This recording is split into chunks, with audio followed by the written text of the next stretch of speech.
ഞാൻ മുമ്പ് പറഞ്ഞിട്ടുള്ള ഒരു കാര്യമാണ്, സംഭവിക്കുന്ന സിനിമകളിൽ ഒരു 90% പഴയ ഒരു കഥയെ പുതിയതായിട്ട് ട്രീറ്റ് ചെയ്ത് കൊണ്ടുവരുന്ന പടങ്ങളായിരിക്കും. അല്ലെങ്കിൽ അതിനകത്ത് പഴയ കുപ്പി തന്നെ ഇട്ട് വരും, ചിലത് പുതിയ കുപ്പിയിലാവും. അങ്ങനത്തെ സിനിമകളാണ് കൂടുതലായിട്ടും സംഭവിക്കുന്നത്. പുതുമയുള്ള ഇതുവരെ കാണാത്ത ഒരു സാധനം കൊണ്ടുവരിക, അത് വളരെ കുറച്ചേ സംഭവിക്കുള്ളൂ. അത് സക്സസ് ആവണമെങ്കിൽ അത്രയേറെ എഫേർട്ട് വേണം, റിസ്ക് വേണം, കാലിബർ വേണം, ഓഡിയൻസിൻ്റെ പൾസ് അറിയണം. അങ്ങനെ മാത്രമേ അങ്ങനത്തെ സിനിമകൾ സംഭവിക്കത്തുള്ളൂ.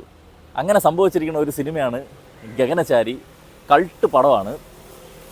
ഇങ്ങനത്തെ പടത്തിൻ്റെ ഒരു പ്രത്യേകതയുണ്ട്. ഇത് തിയേറ്ററിൽ പോയിട്ട് ഇപ്പം നല്ല അഭിപ്രായങ്ങളൊക്കെ വരും, വന്നിട്ട് ഒറ്റൊരുത്തനും പോയി കാണൂല. കാണാതിരുന്നിട്ട് ഒറ്റയ്ക്ക് വന്നതിന് ശേഷം ഇത് തിയേറ്ററിൽ പോയി കാണേണ്ട ഒരു സിനിമയായിരുന്നു കേട്ടോ എന്ന് പറഞ്ഞ് എഴുച്ചിന്ന് 2 മിനിറ്റ് മൗനം ആചരിച്ചിട്ട് പോകും. അങ്ങനെ ഒരു അവസ്ഥ ഇത് വരരുതെന്ന് പേഴ്സണലി ഒരു ആഗ്രഹമുണ്ട്. അജിത് വിനായക, പുള്ളിയുടെ അടുത്താണ് ആദ്യമായിട്ട് നന്ദി പറയേണ്ടത്. കാരണം പുള്ളിയുടെ ഒരുപാട് സിനിമകൾ, ഇപ്പോൾ ബാന്ദ്ര, സാറ്റർഡേ നൈറ്റ്, അങ്ങനെ കുറേ സിനിമകളൊക്കെ തിയേറ്ററിൽ പരാജയപ്പെട്ടു. പല സിനിമകളും OTT വന്നിട്ട് പോലുമില്ല. അപ്പോൾ ആ ഒരു സാഹചര്യത്തിൽ ഇങ്ങനെ ഒരു ത്രെഡ് വരുമ്പോൾ ഇതിൻ്റെ കഥയൊക്കെ ഇതിൻ്റെ ഡയറക്ടർ അരുൺ ചന്തു പറഞ്ഞത് ഇങ്ങനെയായിരിക്കും. ഒരു പറക്കും തെളിയ വരുന്നു, ഇങ്ങനത്തെ ഒരു കഥയാണ്.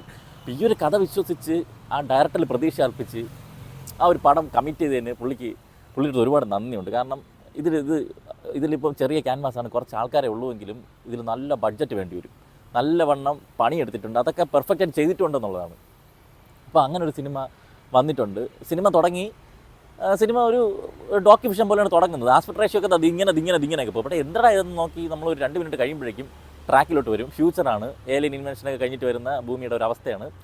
അവിടെ കുറച്ച് ആൾക്കാരുടെ ജീവിതം, അത് ഭയങ്കര സറ്റേറിക്കലായിട്ട് സ്പൂഫ്, അതുപോലെ ഡാർക്ക് ഹ്യൂമർ, ഇതൊക്കെ കലർത്തി കൗണ്ടേഴ്സ് എല്ലാം ഉൾപ്പെടുത്തി ത്രൂ ഔട്ട് കോമഡി ട്രാക്കിലാണ് സിനിമ പോകുന്നത്. ത്രൂ ഔട്ട് കോമഡിയാണ്. ഈ ഡോക്യുമെൻ്ററി പോലെ ഇരിക്കണമെങ്കിലും സംഭവം കോമഡിയാണ്. അത് ഭയങ്കര പുതുമയുള്ള കോമഡിയായിരുന്നു. അത് ഓരോ സിനിമയ്ക്ക് പിന്നിൽ വർക്ക് ചെയ്തിരുന്ന ഓരോരുത്തരും അത്രയേറെ വെറൈറ്റി ആയിട്ട് ഈ സംഭവം കൊണ്ടുവരാൻ വേണ്ടി ശ്രമിച്ചിട്ടുണ്ട്. പെർഫോമൻസ് വൈസ് ആണെങ്കിൽ പോലും ഗോകുൽ സുരേഷ് ഭയങ്കര അണ്ടർ റേറ്റഡ് ആണ് കേട്ടോ. ഇത് വേറൊരാളുടെ കൈ കിട്ടി ചിലപ്പോൾ ഓവറാക്കി ചളുപ്പാക്കി വിടുമായിരുന്നു. ഇത് ക്ലിയർ കിട്ടില്ലായിട്ടാണ് പുള്ളി ചെയ്തിക്കണമെന്ന് അറിയാമോ. ഒരു രക്ഷയില്ല. ഗോകുൽ സുരേഷ്, അതുപോലെ ഗണേഷ് കുമാർ, നമ്മുടെ അജു വർഗീസ്, അനാർക്കലി മരക്കാർ, പിന്നെ അനന്തരാമൻ ഉണ്ട്, നമ്മുടെ അപ്പൂപ്പൻ ആൻഡ് ബോയ്സ്, പിന്നെ ജോൺ പുള്ളിക്കാരുണ്ട്. ഇത് കുറച്ച് കാസ്റ്റേ ഉള്ളൂ. ഒരു ചെറിയൊരു ക്യാൻവാസാണ്. പക്ഷേ സിനിമയ്ക്ക് വേണ്ടിയിട്ട് എടുത്തിരിക്കുന്ന CGI, അതിൻ്റെ music department, costume design, makeup, overall എല്ലാം, സൗണ്ട് മിക്സിങ് എല്ലാം ഗംഭീരമായിട്ട് വന്നിട്ടുണ്ട് സിനിമയിൽ. ഇപ്പോൾ ഫ്യൂച്ചർ കാണിക്കുമ്പോൾ തന്നെ അതിൻ്റേതായ ലിമിറ്റേഷൻസ് ഒരുപാടുണ്ട്, ബഡ്ജറ്റിൻ്റെ പ്രശ്നങ്ങളുണ്ട്. അതിൻ്റെ പരിധി നിന്നുകൊണ്ട് ഗംഭീരമായിട്ട് ചെയ്തു എന്നുള്ളതാണ്. തന്നെ അലക്സ എന്ന് പറഞ്ഞിട്ട് അലക്സയുടെ ഒരു പ്രോമാക്സ് സാധനമുണ്ട്, രാഘവ, അതുവരെ ചിരിപ്പിച്ചിട്ടുണ്ട്. മല്ലിക സുകുമാരൻ്റെ വോയിസ് ഓവർ ഒരു സംഭവമുണ്ട്. അങ്ങനെ കുടുകൂടാ ചിരിപ്പിക്കുന്ന ഒരുപാട് മൊമെൻറ്റ്സ് സിനിമയിലുണ്ട്. വളരെ കുറച്ച് സിനിമകളെ ഇതിപ്പോൾ തീരരുതേ നമ്മൾ ആഗ്രഹിച്ച് കാണുന്നുള്ളൂ. അങ്ങനത്തെ ഒരു സിനിമയാണ് അത്. ഇതിൻ്റെ എൻഡ് ക്രെഡിറ്റ്സ് കണ്ടിട്ട് തിയേറ്റർ വിടുമല്ലേ. അരുൺ ചന്തു പണി അറിയാം, നല്ല മെനക്കെട്ട് നല്ല തല വർക്ക് ചെയ്ത് എഴുതിയിട്ടുണ്ട്. അതിൻ്റെ ഫലം സ്ക്രീനിൽ കാണാനുണ്ട്. അത് പ്രേക്ഷകർക്ക് കറക്റ്റായിട്ട് കിട്ടിയിട്ടുണ്ട്. അതുപോലെ ശങ്കർ ശർമ്മയുടെ സ്കോർ, സുർജിത് എസ്പൈയുടെ സിനിമാറ്റോഗ്രഫി, CJ അച്ചു, അരവിന്ദ് മന്മഥ, രണ്ടുപേരും എഡിറ്റിംഗ് ഒക്കെ കാണണോടെ. ഇതിൽ വരുന്ന ഈ അനിമേഷൻ സാധനങ്ങളൊക്കെ ഇടയ്ക്ക് വരുന്നുണ്ട്, അതൊക്കെ നൈസായിരുന്നു. എൻഡ് ക്രെഡിറ്റ്സിൽ വരുന്നത്.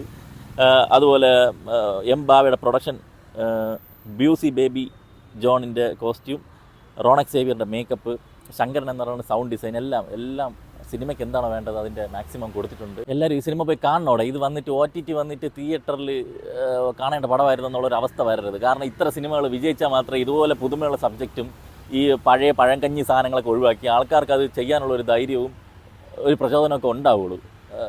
ഞാൻ പറഞ്ഞില്ല, ഞാൻ നിങ്ങൾക്ക് നിരാശപ്പെടേണ്ടി വരില്ല. ഒരു വൈബ് സാധനമാണ്. ഇപ്പം ഫാമിലി ഓഡിയൻസ്, അതുപോലെ വയസ്സായവർക്കൊക്കെ എങ്ങനെയാണെന്ന് എനിക്കറിയാം. പയ്യന്മാർക്കൊക്കെ ഭയങ്കരമായിട്ട് എൻജോയ് ചെയ്യാൻ സാധിക്കും. നല്ലൊരു വൈബ് പടമാണ്.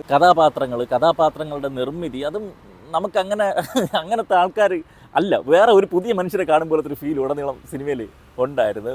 അത് ഫ്യൂച്ചറിൽ വരുന്ന കുറേ പുതിയ സാധനങ്ങൾ, അതൊക്കെ നല്ല തല വർക്ക് ചെയ്താലേ അതൊക്കെ എഴുതിയെടുക്കാൻ പറ്റുള്ളൂ. Arun Chandu, great work. Thank you. എന്തരാ വരട്ടെ.